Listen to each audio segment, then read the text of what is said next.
Ok, salut encore une fois de plus le public. On va faire donc une nouvelle vidéo par les moyens que j'ai. On va donc expliquer de façon compréhensible afin que le public puisse comprendre en réalité ce que c'est l'invariant, ce que c'est en réalité l'invariant, puisque l'invariant en réalité c'est quoi? On constate en réalité que l'invariant c'est ce qui ne change pas dans l'exécution d'un programme. C'est ce qui ne change pas. Mais pourquoi ça ne change pas? Parce que en réalité, on constate que les valeurs ne changent pas au cours de l'exécution du programme. Bon, vous allez demander pourquoi ça ne change pas. C'est tout simplement parce que, c'est-à-dire, il y a quel qu'en soit ce qu'on fait, le programme donnera un résultat. Un résultat. Donc, en réalité, mais en réalité, on ne sait pas si ce résultat est vrai. Ça donnera un résultat, mais on ne sait pas en réalité si le résultat est vrai. Si le résultat est conforme, si le résultat est conforme à ce qu'on veut, à ce qu'on veut.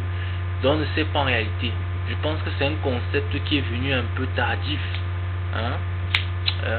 Au début, en réalité, on a voulu faire des exigences pour savoir que voici ce qu'on veut, voici ce qu'on veut concevoir, voici ce qu'on veut concevoir. Et là vient l'invariant. Donc l'invariant donc qui vient, qui est un peu, on peut dire, entre tout cela, donc c'est-à-dire il est entre les exigences de la précondition et les exigences de la post-condition.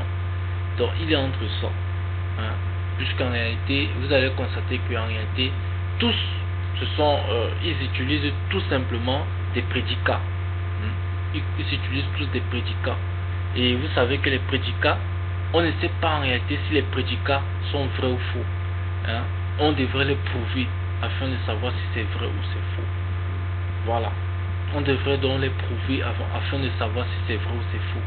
Même si on a exigé quelque chose, on devrait maintenant utiliser une autre méthode pour prouver si c'est vrai ou si c'est faux. Donc c'est pour cela que l'invariant est un peu à chemin. Et vous allez voir que quelque part on parle même d'induction. L'induction, c'est-à-dire il y a donc on va parler de rencontre. Il y a rencontre entre invariant, entre exigences. Il y a rencontre entre eux. C'est ce qu'on appelle généralement j'ai oublié, il y a un terme qu'on utilise généralement, au lieu d'utiliser le terme rencontre, il y a un autre terme qu'on utilise généralement, c'est en réalité c'est le terme qui m'échappe. Il y a rencontre entre les deux valeurs. Vous voyez un peu, le terme m'a un peu échappé, mais en réalité voilà, on appelle ça coïncidence. Voilà, le fait que l'invariance coïncide avec les exigences, ça donne la coïncidence, puisque l'invariance lui ne change pas. Or, dans notre code, on peut avoir beaucoup d'invariants. On peut avoir beaucoup d'invariants. C'est-à-dire, premier code, j'écris ma boucle tant que ça crée une invariante. Deuxième code, encore, j'écris une autre boucle, ça crée une autre invariante. Mais une autre question qu'on se pose, est-ce que c'est ce qu'on a, est-ce que ça donne toujours ce qu'on a besoin? Est-ce que ça donne ce que j'ai, est-ce que j'ai besoin, est-ce que ça donne cela?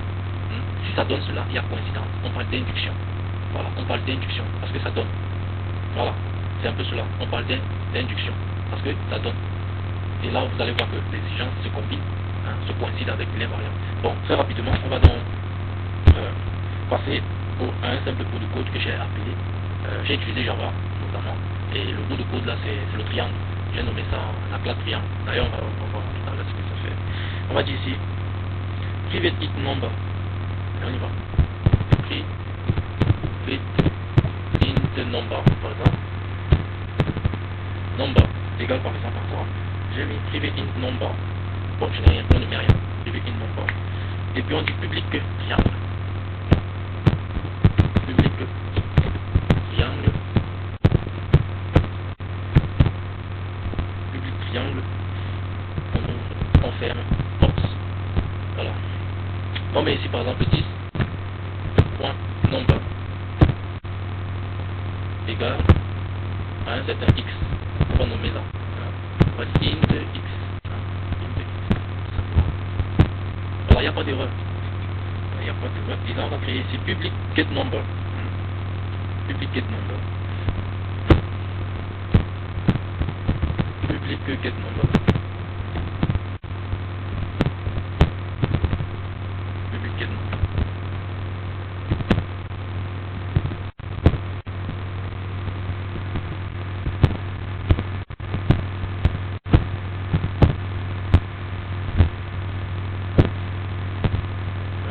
Là, par exemple, ceci, public get number. Et là, par exemple, on a choisi retourner. C'est-à-dire retour. On va dire 10.number. 10.number. Voilà un peu ce que ça fait. 10.number. On va voir pourquoi il y a l'erreur. J'ai oublié de mettre quoi. En Java, il faut toujours préciser. Il s'agit de quel type et tout ça. Il n'y a pas de remède. Voilà. Voilà un peu un simple cours. Pas voulu compliqué. Puisque ici, on n'est pas en train d'étudier un peu la programmation. Ça viendra. On est en train d'étudier là. On a envie que le système soit sûr, fiable. Il ne faut pas qu'on fasse des erreurs. On voudrait bien se rassurer que l'ensemble des mots qu'on écrit sont évidemment en accord avec le langage qu'on est en train d'étudier, sans avoir le problème qu'on est en train de programmer. Voilà par exemple le petit bout de code. Voilà, le petit bout de code est là. Bon, qu'est-ce qu'on doit faire dans ce bout de code? Je vais donc aller faire le test, qu'on travaille, on voit ensemble ce que ça va faire. Le petit bout de test va traiter quelque chose. Voilà, on va faire dans le petit bout de test pour qu'on puisse appréhender cela. Petit bout de test, on va mettre ici triangle. Triangle. On va mettre quoi? On va mettre tri. Dans une variable. Comme cela. On met tri. New. Triangle. Triangle. Par exemple, on va mettre ce fichier là. Et là, on va mettre une valeur, par exemple, comme 5. Voilà, on met dans une valeur comme 5. Voilà. On met une valeur comme 5. On va runner rapidement et on voit. Il n'y a pas de problème. Il n'y a pas de problème, tout fonctionne correctement. D'ailleurs, maintenant, je peux faire un système. On va faire un système. On va faire un système. Print ln. J'ai oublié de mettre le out là. Système out. Print ln. On va mettre quoi ici? On va mettre le tri. Tri.number, n'est-ce pas? Tout simplement. Vous n'êtes pas se casser la tête, c'est la seule variable que j'ai créée. Et vous voyez, ça donne 5. Vous allez me demander que, mais on n'a rien retourné. Ça, c'est un coup de programmation. Le constructeur. C'est le constructeur que j'ai mis 10. Et j'ai mis la valeur là. Et quand on met la valeur là, il va afficher directement la valeur du constructeur. N'est-ce pas? C'est le constructeur qui est le maître. Voilà. Bon, maintenant qu'on a donc fini avec ce petit bout de test, on va ajouter quelque chose pour que vous puissiez voir. On va surtout mettre les commentaires pour qu'on puisse appréhender cela. Voilà, qu'on puisse appréhender normalement ce que le code fait. Attention à la caméra. Voilà, il faudra que je sois bien à l'audience. Voilà, pour qu'on puisse vraiment appréhender ce que ça fait. On va mettre un peu de sucre dans ce thé. Bon, notamment, on va commencer par on va commencer donc par l'invariant. On va commencer donc par l'invariant. On va dire quoi dans l'invariant?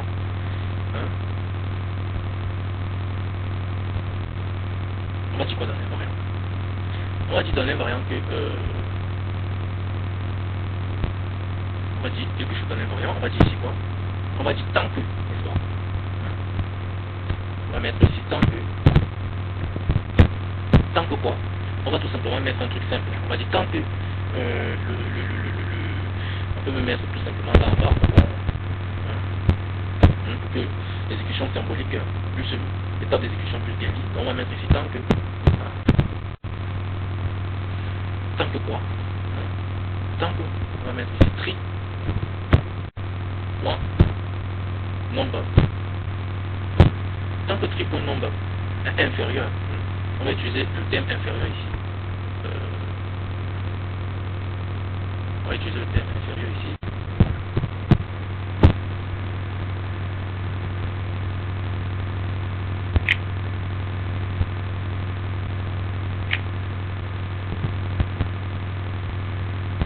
Voilà, tant que c'est inférieur à quoi, tant que c'est inférieur à 5.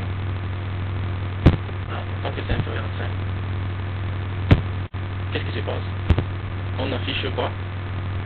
On affiche, on va mettre quoi?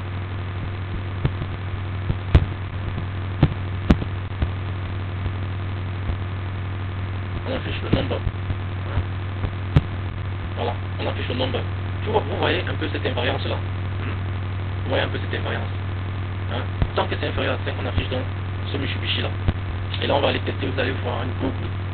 Une boucle du genre infini, puisque en réalité, on a dit inférieur à 5. J'ai mis 5. Vous allez voir une sorte de boucle infinie. Parce que quand j'ai mis 5 là, ça va rien donner. Ça va rien donner. Voilà, vous voyez, il n'y a pas de résultat, il n'y a rien. Et là, ça crée de l'invariance. Vous voyez un peu. Ça crée de l'invariance. Voilà. Bon, maintenant, pour les exigences, qu'est-ce qu'on peut dire dans les exigences? Pour les exigences, c'est très simple. Voilà ce qu'on peut dire dans les exigences. On va dire ceci. On va dire que il y a des exigences. On peut dire ici à la base. À la base. Puisque en réalité, n'oublions pas toujours que ce sont des prédicats. Tant que c'est ça, ce n'est pas toujours vrai. Donc, en réalité, ce sont des prédicats. Il faudra maintenant qu'on les démontre. Il faudra maintenant qu'on les démontre. Pour voir si c'est vrai. Exemple, j'ai mis 5 là. Vous voyez que le 10 point nombre, ce n'est pas 5. Vous voyez un peu. Vous voyez? Donc ce n'est pas toujours vrai. Par contre, dans le modèle Scheme, vous allez constater qu'il y a donc une multitude de cas. Une multitude de cas. Et parfois, c'est la structure conditionnelle qu'on utilise pour expliciter le problème de la vérification de modèle. Et cela marche très très bien. Cela marche très très bien. Dans les prochaines vidéos, on va voir cela, on va expliciter cela. Et en plus, on va parler de la dynamique logique, notamment la logique de Bois. On va parler de la logique de Bois. Mais cependant, on va faire encore une petite démonstration ici, dans ce petit bout de code, avant de se séparer. On va parler donc des exigences, notamment l'exigence dont on parlera aujourd'hui. Ça sera des préconditions. Qu'est-ce qu'on va dire? Si j'ai nommé ici int, j'ai mis 10 point number égal à x, et que j'ai donné ici 10 point number. Voilà. Bon, je peux dire ici quoi? Je peux dire ici comme exigence, je peux exiger que 10. Je peux exiger quoi? Je peux exiger que 10 point number dans l'exigence. Qu'est-ce qu'on peut exiger? On peut exiger que si en réalité 10 point number, tout cela font partie des exigences. Moi, quand je parle d'exigence, je différencie un peu cela des invariants. Par contre, même l'invariant fait partie aussi de l'exigence. N'oublions surtout pas. Ça fait partie aussi des exigences. Mais j'ai dit que c'est un peu à cheval entre les exigences qu'on appelle de post-conditions et de préconditions. Moi, je vais créer par exemple ici un exemple de précondition. Je vais dire ici par exemple que 10 point number égale, et je vais mettre quoi? Égal à 2. Égal à 2. Ou je vais mettre ou, la structure, le ou, plus 5. Je fais comme ceci.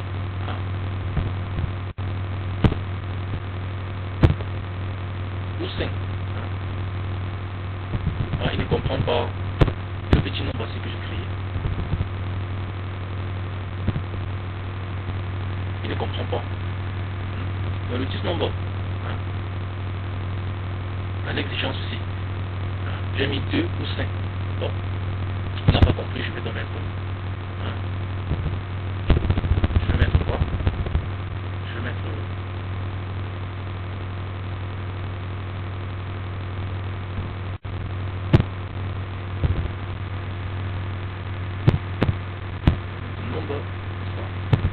Nombre égal. Oh, il y a une petite erreur. C'est pas grave, on va y arriver. Nombre égal à 4.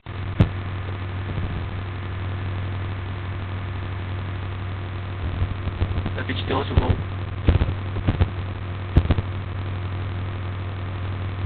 Voilà, je vois pas la petite erreur.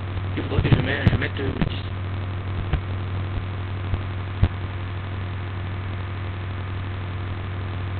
Ok, on va mettre public là, on va changer la déclaration. Voilà, il n'y a pas d'erreur. Parce que j'avais mis pivot. On peut mettre initialiser les choses.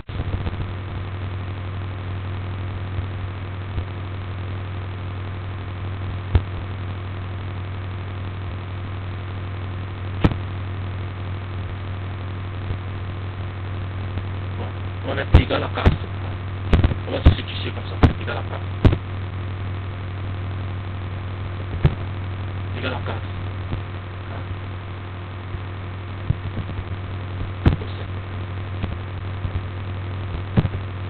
Voilà, c'est cette écriture que je voulais écrire. Ça m'a un peu pris du temps, vous allez m'excuser. Donc je voulais écrire en réalité que le nombre égal à 4 ou 5. Je voulais mettre comme cela. Donc je vais mettre ici privé, comme avant. Ok, privé, voilà. Donc en réalité on va exiger que le nombre peut être égal à 4 ou 5. Et si le nombre est égal à 5, vous allez voir que ça crée une induction mathématique. C'est-à-dire que ça crée une induction avec ceci. C'est-à-dire ça va, excusez-moi, si c'est égal à 4 autant pour moi, ça crée une induction avec cette condition, c'est qui ça crée une coïncidence. Voyons, ça crée une coïncidence. Voilà, ça crée une coïncidence. Et vous allez constater que quand on va mettre 4 là, dans l'exigence aussi c'est bon. Il n'y a pas de problème qu'on va exécuter. Ça va créer dans une sorte de boucle infinie. On peut tester là. Ça crée une sorte de boucle infinie en réalité. La boucle ne finit jamais. La boucle ne finit absolument pas. Donc le résultat est identique. Les variables et la post-condition. La post-condition. Puisque dans ce cas, je n'ai pas mis de précondition. Donc on est satisfait. On est satisfait d'avoir ce résultat. On est satisfait d'avoir dans ce résultat-là. On est vraiment satisfait. Donc c'est ce que je voulais en fait expliquer lorsque je suis en train de présenter le code. Voilà. C'est ce que je voulais en fait expliquer. Bon, je pourrais arrêter, je pourrais arrêter. Je pourrais arrêter.